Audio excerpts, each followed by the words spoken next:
David, what's been happening in Glasgow? It's interesting to note, Brian, the UK 100 website you were referring to earlier was all in England, apart from one council in Scotland, and that was Glasgow. So that's where we go next, in a programme called GALLANT. Right, so this has been run by Glasgow University. So the first thing I want you to note here, it's been run by Glasgow University, the School of Education. Just put that to one side and we'll come back to it in a moment. This is, Glasgow is going to be a living lab, that's laboratory, accelerating novel transformation. So GALLANT is a NERC-funded £10.2 million partnership between Glasgow University, Glasgow City Council, and we use Glasgow as a living lab to trial new sustainable solutions throughout the city. It takes a whole system approach while addressing the city's key environmental challenges. We'll consider benefits, blah, blah, blah. So it's also going to use the donut economics model. More on that story in extra time. So Glasgow's now a lab. I wonder if the people of Glasgow know about this.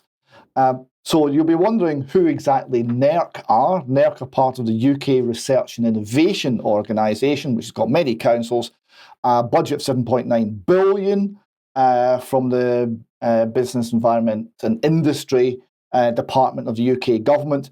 The Treasury and the Cabinet also have a role in approving where the money goes. So that's where the money is coming from. And what's it going to? Well, we've got work package 1 is flood risk assessment. On tidal changes, now the tides are not changing. Sea level rise, 1 millimetre a year, it's not a big story. Increased water from extreme weather events, that one's not happening either. But they're talking about flood risk assessment, but it's not the engineering department that's dealing with this. No, it's the education, School of Education. The next thing is we're halting biodiversity loss. Is it an environmental department? No, it's the Department of Education.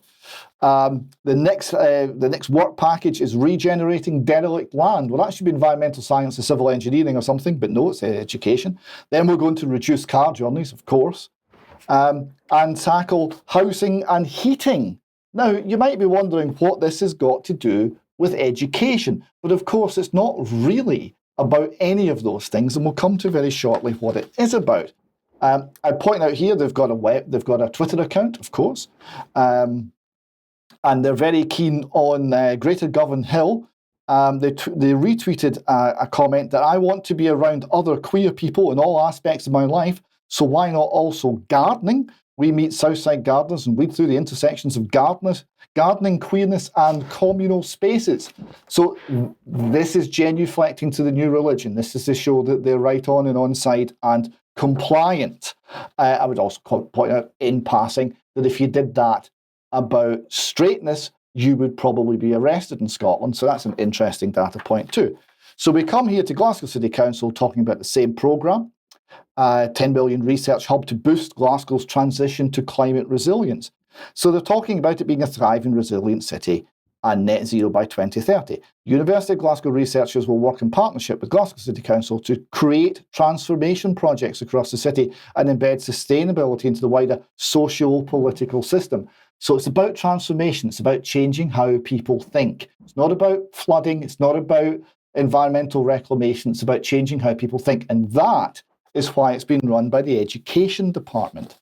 Glasgow City Council go on, they say, GALLANT aims to deliver social priorities of the United Nations Sustainable Development Goals, right? Yes, of course, and it's the social priorities, it's not the environmental priorities. And they conclude, using Glasgow as a living lab is an exciting opportunity to collaborate with communities and stakeholders. You heard Bibi Netanyahu laughing about the word stakeholders in that last segment, across the city to deliver tangible environmental solutions that improve public health, well-being, and move us towards a green inclusive economy. So what they're talking about, Glasgow's a lab, and what is the lab rats? Well, that's the people of Glasgow. They're going to have their attitudes changed, their behaviours changed, and we're going to monitor how it goes. We're going to dress it up in all the green stuff, but it's about changing the people and getting in and reprogramming them and not convincing them, but making it happen without them knowing. Indeed, David. In the meantime, infrastructure decays, our ability to produce anything worthwhile decays, proper jobs decay, everything is heading towards chaos. But the claim is that via the education system, the future is going to be the best. Well, we'll stay on the case of watching what's going on. Now, if you like what the UK column is doing, please join us. Take out a subscription, support the UK column, help us do what we're doing. But also you then get the opportunity to talk and mix with other people. And communication is very important. Many people get a great feeling out of being able to talk to other like-minded people. You can also support us by buying through the shop and have a look online. If you haven't gone for a UK column hoodie, have a look and see whether one of those fits you.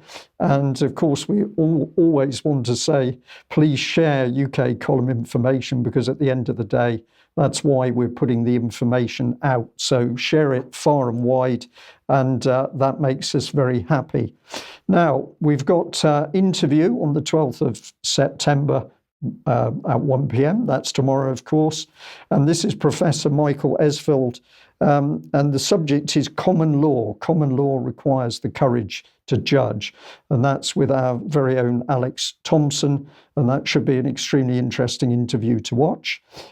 We've also got one coming up that I'm just going to mention here, which is an interview between Debbie Evans and Roger Meacock, who's a vet, very experienced vet. And they're discussing possible mRNA medication that could be used on animals or go into the food chain. So that's something to think about when we see everything from what's happening in farming across the board to perhaps 3D printed meat. Now, we've also got an event from Public Child Protection Wales. That's Wednesday at 1 o'clock, and this is Parliament Square. Now, Public Child Protection Wales, helped by Louise Collins and many other people, have done such a tremendous job to raise awareness for the grooming of children in schools. So if you can be there, please join them to talk about that. Now, where does that take us? I think